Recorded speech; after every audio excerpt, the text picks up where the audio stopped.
अब साँचन की कदर नाए झूठन के सतकार चाको न लेगी दे बात गए होशियार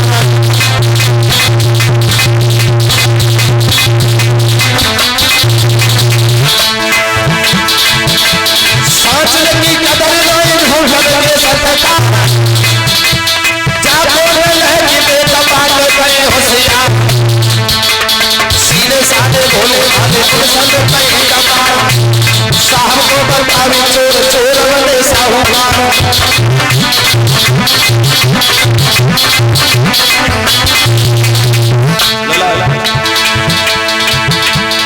विप्र भय विद्याहीन क्षत्रिय भय बलहीन वैश्य भय लोभी कामी शूद्र भय पराधीन चारों ही पर देखो धर्म से भय तब गयो पेट गयो मुक्ति है गई मनी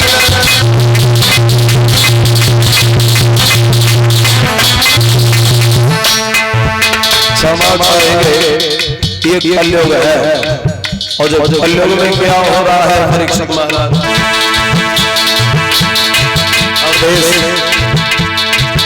अब बिटिया नची रही बाप इन तनिक शर्म कलयुग के जमाने कलयुग के जमाने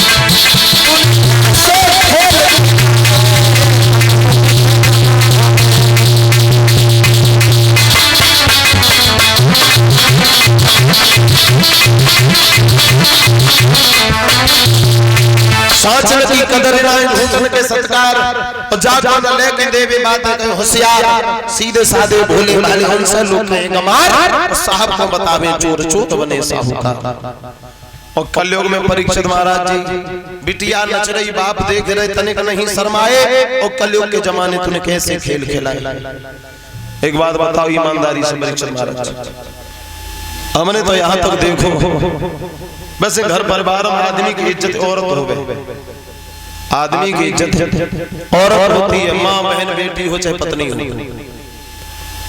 नारी न नारंगी है नारंगी न सोरंगी है और ढके तो सब पुरमान को ढके ना तो नंगी की और अच्छा है तो पूरे परिवार की इज्जत बनाए रखे और अच्छा है तो पूरे परिवार की इज्जत मिटा डाले तुम चाहे कितने बड़े इज्जतदार बने रही हो अगर घर में औरत माँ बहन बेटी पत्नी अगर कोई गलत कदम उठा देती है तो आदमी समाज में अपना मुंह दिखाने के लायक नहीं बचता है कहा कि अब घर की गृहिणी स्त्री अगर कोई गलत कदम उठा देती है वो इंसान समाज में बैठने के लिए नहीं रहते दादा और हम तो यहाँ तक देख रहे बिटिया नच रही बाप देख रहे तनिक नहीं शर्माए चौराहे पे डीजे बज रहे वही लली नच रही पापा ढाड़े तारी बजा रहे चौराहे पे डीजे बज रहा अब लली नाच कर रही और भाई पापा ढाड़े तारी बजा रहे भाई लली बहुत सुंदर नाचते और चार फुलका ढाड़े पे मजा ले रहे और घर की इज्जत होती है माँ बहन बेटी पत्नी अब समझो घर की इज्जत चौराहे पे डीजे पे डांस कर रही और जब घर की इज्जत चौराहे पे डीजे पे नच रही फिर कहां से इज्जतदार बने रहे दादा कहां से इज्जतदार बने रहे आजकल अगर कहे भी ज्यादातर ये मैंने देखा है अगर कुछ बोले तो माता कहती क्या हम पुरुषों से कम है क्या हम पुरुषों से कम नहीं है तो भैया ये बात सही है तुम पुरुषों से वैसे कम ना है कहते हम पुरुषों से कम नहीं है अगर देखा जाए तो हम बताएं कि पुरुषों से कम नहीं है कि हमारा अधिकार पुरुषों के बराबर होना चाहिए मैया अधिकार की बात जहां तक है तो औरत का अधिकार पुरुष के बराबर नहीं है स्त्री का अधिकार पुरुष के बराबर शास्त्रों में नहीं है कितना है एक सूत्र में बता रहा हूं अंदाजा लगाना कि स्त्री का अधिकार कितना है पुरुष से एक सूत्र आता है उपाध्याय दशाचार्य 10 अध्यापक के बराबर एक आचार्य होता है। समझ उपाध्यायात 10 आचार्य, 10 अध्यापक के बराबर एक आचार्य होता है। और आचार्याणाम शतम पिता, 100 आचार्य के बराबर एक बाप होता है। और सहस्त्रम तो पितरन माता गौरवेण, 1000 बाप के बराबर एक माँ होती है। तो स्त्री का अधिकार पुरुष से कितना हुआ? 1000 गुना और ऊपर, बराबर नहीं है। स्त्री का अधिकार पुरुषों के बराबर नहीं है, बल्कि स्त्री का अधिकार पुरुष से 1000 गुना और बड़ा है। अब एक बात बताएं भैया, अगर घर में औलाद है, पुत्र है, संतान है घर में, अगर बिगड़ रही है तो इसमें भी माँ का 1000 गुना ही आता है, क्योंकि माँ बड़ी है। बाप से शिक्षा देने में माँ का अधिकार 1000 गुना बड़ा होता है। तो बच्चा अगर चोर बने तो समझ लेना जब माँ को हाथ 1000 गुना। आजादी की बात होती है, अधिकार की बात होती है। कभी कभी हम जाते हैं ऐसी सभाओं में, तो महिलाएं लड़े झंडा निकालते, वो कहती हैं हमें भी अधिकार मिलना चाहिए और हम पुरुषों से कम नहीं, हमें भी आजादी मिलनी चाहिए। वैसे तो हम आजाद ही है, लेकिन फिर भी कहती है हमें भी पूरा अधिकार मिलना चाहिए, पूरा अधिकार। हम किसी के बंधन में न रहे, हम किसी के बंधन में न रहे, हमें भी आजादी मिलनी चाहिए। बंधन में किसके बंधन में है आप? घर परिवार के पुरुषों के बंधन में, अपने आदमी के बंधन में, वो भी बंधन नहीं चाहिए। हमें क्या चाहिए? हमने तो यहाँ तक देखा अधिकार की बात करती है, और ज्यादा कहो तो फिर झंडा उठाते, बोले हमने राम को पैदा किया, हमने कन्हैया को पैदा किया, हमारी वजह से राम और कन्हैया धरती पर आए। लेकिन याद रखना भैया, एक बार हम गए तो माता चिल्लाए हमने राम को पैदा किया, हमने कन्हैया को पैदा किया।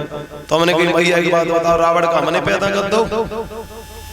अगर राम को आपने पैदा किया है तो रावण को भी पैदा करने वाली आप हैं। अगर कन्हैया को आपने पैदा किया है तो कंस को जन्म देने वाली आप ही हो। महिषासुर हिरण्यकश्यप तमाम राक्षस भाई, अगर देवता आपने पैदा किए हैं तो राक्षसों को भी किसी पुरुष ने नहीं, स्त्री नहीं पैदा किया है। तो इसलिए ध्यान रखना, अधिकार की बात, और अधिकार की बात जहां तक है, सम्मान की बात है, तो हम तो यही कहेंगे ऐसी आजादी से वो गुलामी अच्छी, ऐसी आजादी से तो वो गुलामी अच्छी थी जिसमें कम से कम औरतें अपना बदन तो ढका करती थी। आजकल देखा जाए जैसे जैसे स्वतंत्रता की बात करती हैं, जैसे जैसे पढ़ा लिखा समाज होता जा रहा, देहात की बात नहीं कर रहे, निकल के जाओ शहर में, शाम के समय नंगी रोल नहीं रोल, नंगे घूम रहे, और ज्यादा को तो झंडा उठा लेती। हमें आजादी चाहिए, हम पुरुषों से कम नहीं है। आजादी हमें इसलिए नहीं मिली कि हम रोड पर नंगे घूम के अपना बदन दिखाएं, आजादी हमें इसलिए नहीं मिली कि हम आंखों का प्रदर्शन करें, आजादी हमें इसलिए मिली है कि पढ़े लिखे होशियार बने, राष्ट्र को चलाएं, देश को आगे बढ़ाएं, अपने धर्म को आगे बढ़ाएं, हमें इसलिए आजादी मिली है। क्या हमारे बुजुर्गों ने इसलिए खून बहाया? क्या हमारे पूर्वजों ने इसलिए खून बहाया था कि एक दिन हमारी औलाद रोड पर नंगी घूमे? इसलिए नहीं दादा। अरे मांगे नारी सम्मान घूमे रही, नंगी रोड घूमे रही, नंगी रोड।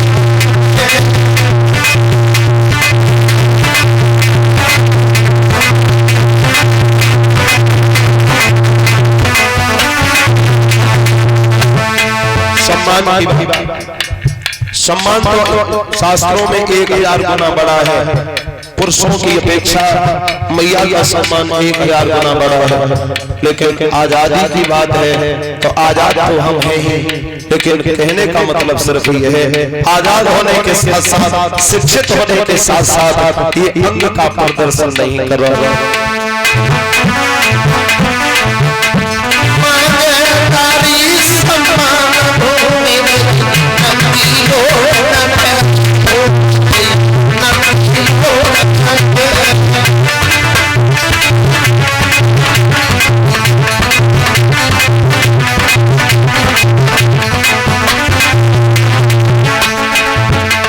डाला। मान मर्यादा सब ही मिट गई,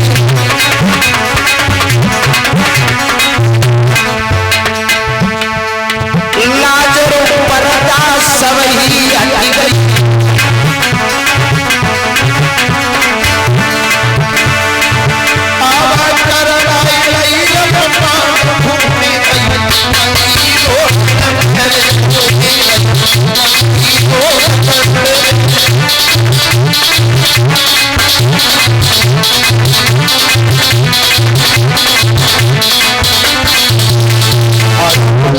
से व्यतीत हो गए, इसलिए कम से कम उन पूर्वजों की अवहेलना न करो जिन्होंने अपना खून बहा करके हमें आजादी दिलाई है। आजादी हमें इसलिए नहीं दिलाई, हम पढ़े लिखे होशियार बने और राष्ट्र को आगे बढ़ाएं, समाज को आगे बढ़ाएं। माताओं बहनाओं, हम तुम्हें अगर सम्मान दिलाया है तो एक ऋषि ने दिलाया था जिसका नाम था दयानंद। दयानंद ऋषि ने हमें सम्मान दिलाया था।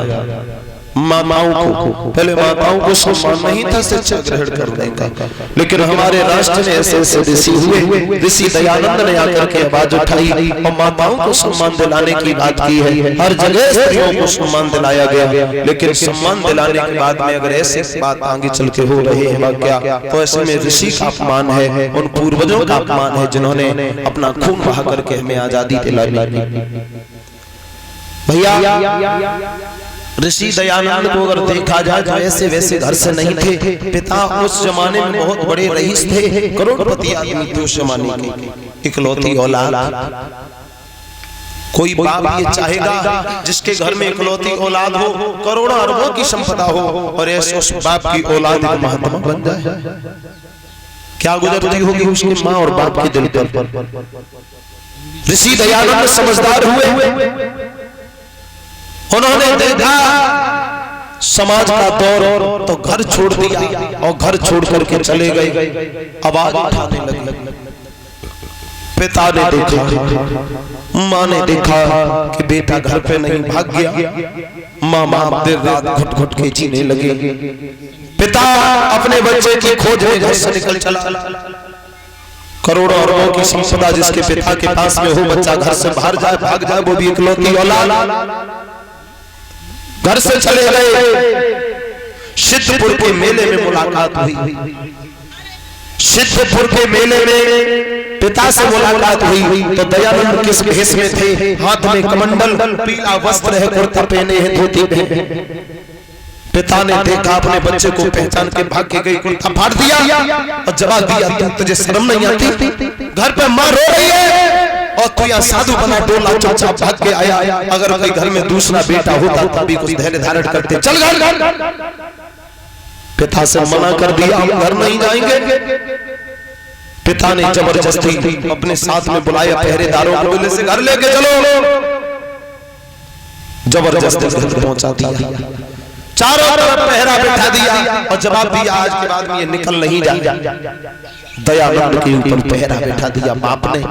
अब दयानंद सोच रहे हैं, एक बार निकल गया, धोखे से पकड़ में आ गया, अब की बार ऐसा निकलूंगा, ऐसा निकलूंगा, जिंदगी में कभी दोबारा हाथ नहीं आऊंगा, ऐसा निकल जाऊंगा घर छोड़ के जो जिंदगी में कभी माँ और बाप के हाथ नहीं आऊंगा, ताकि मैं जब अगर घर में मोह रखेंगे तो राष्ट्र का हित नहीं कर पाएंगे, समाज का हित नहीं होगा। आधी रात्रि में मौका पाते ही दयानंद फिर भाग गए घर छोड़ के। पिता ने सुबह देखा बेटा नहीं मिला, मैया सुबह देखा बेटा नहीं मिला, और दयानंद ने दोबारा रिसीवर ने कभी दोबारा दयानंद ने कभी दोबारा मुड़ करके घर में देखा, जिसने कभी दोबारा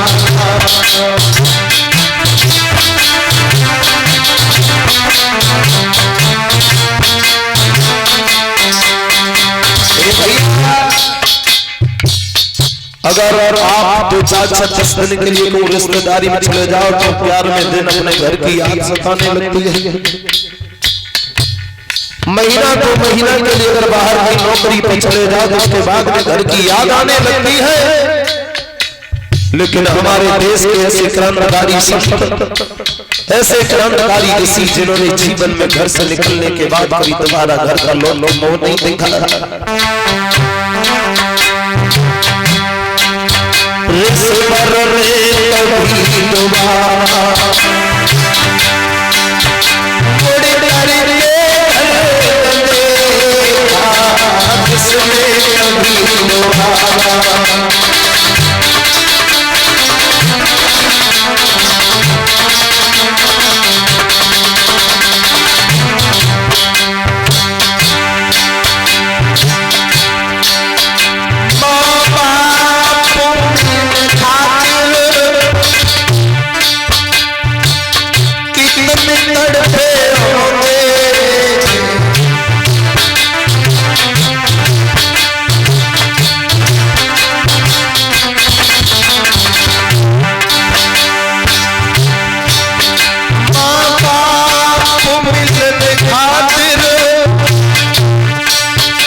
मामा विलविल रहे, चले गए, कभी दोबारा जीवन में हाथ नहीं आए।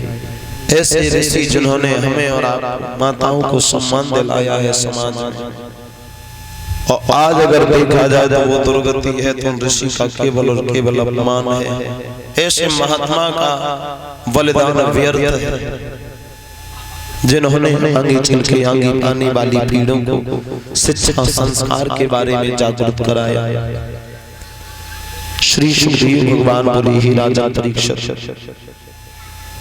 निवेदन कर रहा था। श्रवण कुमार का नाम सुना होगा, उनके पिता का नाम उद्यालक मुनि, मां का नाम चंद्रकला।